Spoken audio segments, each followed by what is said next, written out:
अस्सलाम वालेकुम। पहला वीडियो मेरा रिलीज़ हो चुका है जिसमें हमने टैली और अकाउंट्स के बारे में बताया कि टैली क्या होता है और अकाउंट्स किसे कहते हैं। तो और मैं देख रहा हूँ कि स्टूडेंट्स काफ़ी उत्साहित भी हैं, लोग अच्छा रिस्पांस भी दे रहे हैं।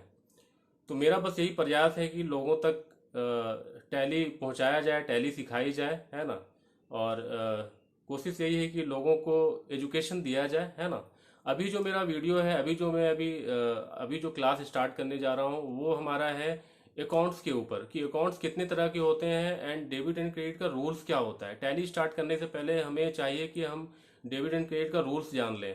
अकाउंट्स का जो रूल है डेबिट एंड क्रेडिट का, जब भी हम आगे जाकर टैली में वाचर एंट्रीज करेंगे, है ना, तो हमें रूल्स पता होनी चाहिए।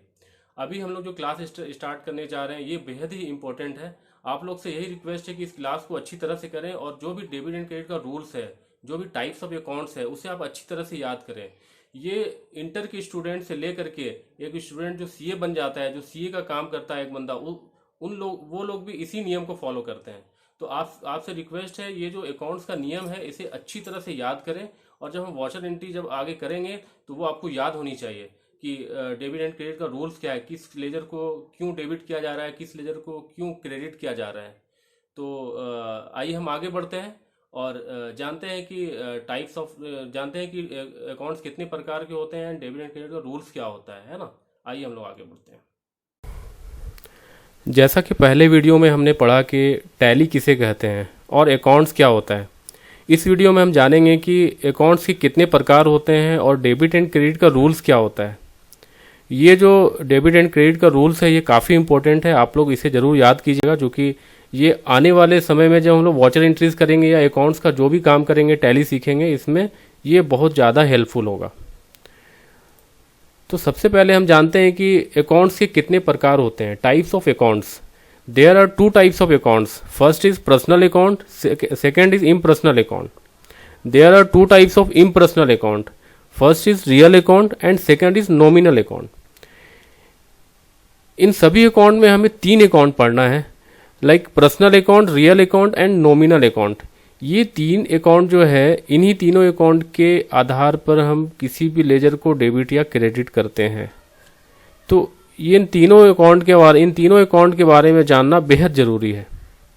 We will study for three types of accounts, first is personal account, second is real account and third one is nominal account. आइए हम जानते हैं कि पर्सनल अकाउंट किसे कहते हैं और या किस तरह इसका डेबिट एंड क्रेडिट का रूल्स किस तरह काम करता है। पर्सनल अकाउंट की, जैसा कि हमने बताया, इसे हिंदी में व्यक्तिगत खाता कहा जाता है। जो अकाउंट किसी भी व्यक्ति, ऑर्गेनाइजेशन, कंपनी से जुड़े होते हैं उसे पर्सनल अकाउंट कहा जाता है। उदाहरण स्वरूप, मोहन नाम के किसी इंसान का व्यक्तिगत खाता को कहा जाएगा पर्सनल अकाउंट। पर्सनल अकाउंट के अंतर्गत निम्नलिखित खाते आते हैं। देखिए, इसमें हमने मेंशन किया है यहाँ पे, जैसे कृष्ण गोपाल अकाउंट किसी का नाम है, bank account, capital account, supplier या कस्टमर अकाउंट।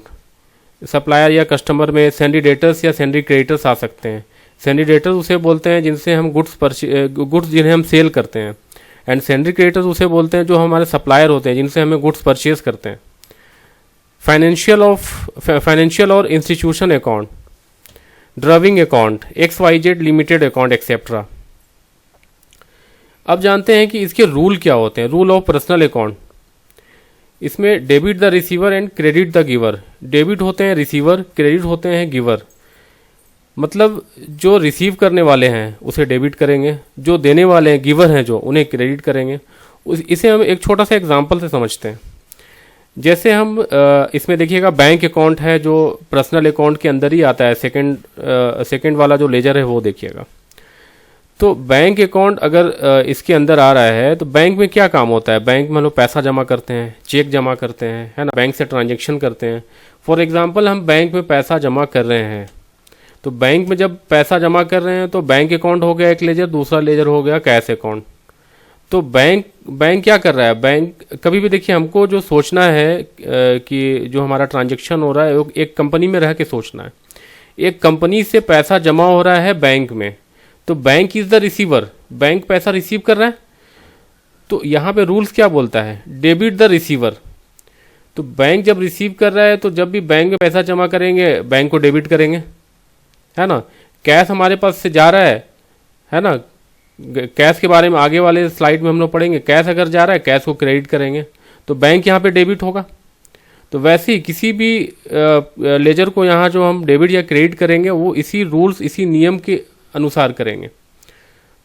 पर्सनल अकाउंट के अंदर वैसे भी अकाउंट आ जाते हैं जिससे हमें पता चलता है कि किससे पैसा लेना है और किसको पैसा देना है। जैसे सेंड्री क्रेडिटर है, सेंड्री डेटर्स है ना। किससे पैसा लेना है, किससे पैसा देना है, किसे पैसा देना है। सेकंड जो हमारा अकाउंट है वो है रियल अकाउंट, जिसे हिंदी में वास्तविक खाता कहा जाता है। रियल अकाउंट वो है जो वस्तु या संपत्ति से रिलेटेड होते हैं। वास्तविक खाता के जरिए एसेट्स, गुड्स एंड सर्विसेज और लाइबिलिटीज़ यानी ऋण या कर्जा से जुड़े जानकारी मिलती है। रियल अकाउंट निम्नलिखित प्रकार के होते हैं। अब हम जानते हैं रियल अकाउंट के अंदर कौन कौन से लेजर आते हैं, कौन कौन से अकाउंट आते हैं। लैंड अकाउंट रियल अकाउंट के अंतर्गत आएगा। Building account, machinery account, furniture account, vehicles account, cash account. अभी हम लोग कैश की बात कर रहे थे कि कैश बैंक में जमा हो रहा है, तो कैश अकाउंट हमारा रियल अकाउंट के अंदर आता है। इसका rule of debit and credit क्या है ये जानते हैं, है ना। तो इसमें क्या होगा कि debit what comes in and credit what goes out. Debit उसे करेंगे जो हमारे पास आ रहा है ना। डेबिट है जो व्यवसाय में आता है, क्रेडिट वो है जो व्यापार से चला जाता है ना। जैसे हम लोग कैश की बात कर रहे थे कि पर्सनल अकाउंट में बैंक में पैसा जमा हो रहा था, बैंक अकाउंट हो गया पर्सनल अकाउंट, कैश अकाउंट हो गया आपका रियल अकाउंट। तो कैश को क्रेडिट किस आधार पे हमने किया था उस समय पे, एक डेबिट होगा तो दूसरा ऑटोमेटिक क्रेडिट होगा, लेकिन वो नियम के तहत ही होता है। कैश अगर बैंक में जा रहा है बैंक डेबिट हुआ, जैसा मैंने पहले बताया। कैश वहां पे क्रेडिट होगा because credit what goes out, जो जा रहा है कंपनी से जो भी चीज उसे क्रेडिट करेंगे, तो कैश को हमने क्रेडिट किया। तो ये सारा जो आप समझ रहे हैं ना, ये सारा चीज जो है वो इसी रूल्स के आधार पे हो रहा है। तीसरा अकाउंट हम लोग जानते हैं जो टाइप्स ऑफ इम्पर्सनल अकाउंट्स का ही है, जिसे नॉमिनल अकाउंट कहते हैं, नाम मात्र खाता कहा जाता है। नॉमिनल अकाउंट में आय, इनकम जिसे बोलते हैं अंग्रेजी में, और खर्च एक्सपेंसेस के बारे में जानकारी मिलता है। इसमें इनकम और एक्सपेंसेस के बारे में जानकारी मिलती है। नॉमिनल अकाउंट हमारी लाभ या हानि से जुड़ी इन्फॉर्मेशन को रखता है, क्या हमें लाभ हो रहा है ना, क्या हमें नुकसान हो रहा है ना, उसके बारे में जानकारी रखता है ये। नॉमिनल अकाउंट के अंदर नॉमिनल अकाउंट निम्न प्रकार के होते हैं। नॉमिनल अकाउंट के अंदर जो लेजर या अकाउंट आ रहे हैं उसे भी आपको जानना जरूरी है। पहला हो गया डिस्काउंट अकाउंट, सैलरी अकाउंट इसी के अंतर्गत आएगा। Purchase account and sales account भी इसी के अंतर्गत आएगा। इंटरेस्ट अकाउंट, वेजेस अकाउंट, है ना, इंश्योरेंस भी इसी के अंदर आएगा। कमीशन पे और रिसीव अकाउंट, कमीशन पेमेंट भी हो सकता है ना। इनकम होगा रिसीव भी हो सकता है, रिसीव होगा तो इनकम हो जाएगा, है ना। ये सारा जो है ये नॉमिनल अकाउंट के अंदर ही आएगा। अब नॉमिनल अकाउंट का क्या रूल होता है उसे हम जानते हैं। Rule of nominal account, debit all expenses, क्योंकि एक्सपेंस और लॉस का बात हो रहा है, इनकम का बात हो रहा है, गेन्स का बात हो रहा है, तो debit all expenses and losses, credit all income and gains. Debit है व्यवसाय के सभी खर्चे और नुकसान को डेबिट करेंगे। क्रेडिट है व्यवसाय की आय और लाभ को जो है क्रेडिट करेंगे। जैसे इसे भी एक एग्जांपल से हम लोग समझते हैं। जैसे सैलरी अकाउंट है, सैलरी अकाउंट हो गया। सैलरी अकाउंट क्या हुआ, एक तरह का खर्च हुआ जो एक टाइम पीरियड पे हम किसी को पेमेंट करते हैं आफ्टर 1 मंथ। सैलरी, अगर किसी को हम सैलरी दे रहे हैं, मान लेते हैं कैश में सैलरी दे रहे हैं, है ना, तो सैलरी अकाउंट हो गया। कैश में सैलरी देंगे तो पहला लेजर यूज होगा सैलरी अकाउंट, दूसरा लेजर यूज होगा कैश अकाउंट। तो सैलरी जो है, सैलरी का यहाँ देख लीजिए, सैलरी क्या हुआ, एक तरह का हमारा एक्सपेंस हुआ, खर्च हुआ। तो यहाँ पे कह रहा है debit all expenses and losses, जितना भी एक्सपेंस होगा उसको डेबिट करेंगे। तो सैलरी को हम डेबिट कर दिए, है ना। उसके बाद कैश अकाउंट किसका पार्ट था, चलिए पीछे चलते हैं एक बार। कैश अकाउंट है ये रियल अकाउंट का, है ना। तो रियल अकाउंट में क्या बोलता है, credit what goes out, cash हमारे पास से जा रहा है ना, क्रेडिट व्हाट गोज आउट, तो कैश को क्रेडिट करेंगे। तो हमेशा याद रखिएगा, अगर जब भी हम वॉचर एंट्री करेंगे तो मिनिमम 2 लेजर यूज होगा, है ना, मोर देन 2 लेजर्स हो सकते हैं, है ना। एंड एक अगर डेबिट होगा तो दूसरा क्रेडिट होगा, है ना। 2 से ज़्यादा भी लेजर हो सकता है, 2 से कितना भी ज़्यादा हो सकता है, लेकिन मिनिमम 2 लेजर वॉचर एंट्री में यूज़ होते हैं। तो हमने हमने भी जाना कि ये 3 अकाउंट में डेबिट एंड क्रेडिट का नियम क्या होता है, रूल्स क्या होता है। इन्हीं रूल्स के आधार पे हम आगे टैली सीखेंगे, और जो भी वॉचर एंट्रीज होगा या जो भी अकाउंट्स का अभी हम लोग काम करेंगे वो इसी के ऊपर बेस होगा। वो डेबिट एंड क्रेडिट का रूल्स जो है अभी से लेके मेरा हमेशा ये यूज़ होना है, चाहे वो इंटर का स्टूडेंट हो, चाहे वो कंप्लीट करके सीए बन गया हो, हर लोग इसी नियम को फॉलो करता है। तो हमें भी इस नियम को फॉलो करना है और हमें इस चीज़ को अच्छे से याद कर लेनी है। जब हम लोग एंट्री करेंगे तो हम पीछे पढ़ने नहीं जाएंगे, हमारे दिमाग में ये बात होनी चाहिए, हमें पता होना चाहिए कि किस रूल्स के हिसाब से किसे डेबिट एंड क्रेडिट करना है। तो इसे अच्छे से याद कर ले, और नेक्स्ट वीडियो में फिर हम लोग आगे बढ़ेंगे, टैली सीखेंगे हम लोग, है ना। आपको हमारा वीडियो कैसा लग रहा है ये हमारे कमेंट बॉक्स में ज़रूर मेंशन करें। और चूंकि ये एजुकेशन का चैनल है, इसका मकसद है लोगों को एजुकेट करना, है ना।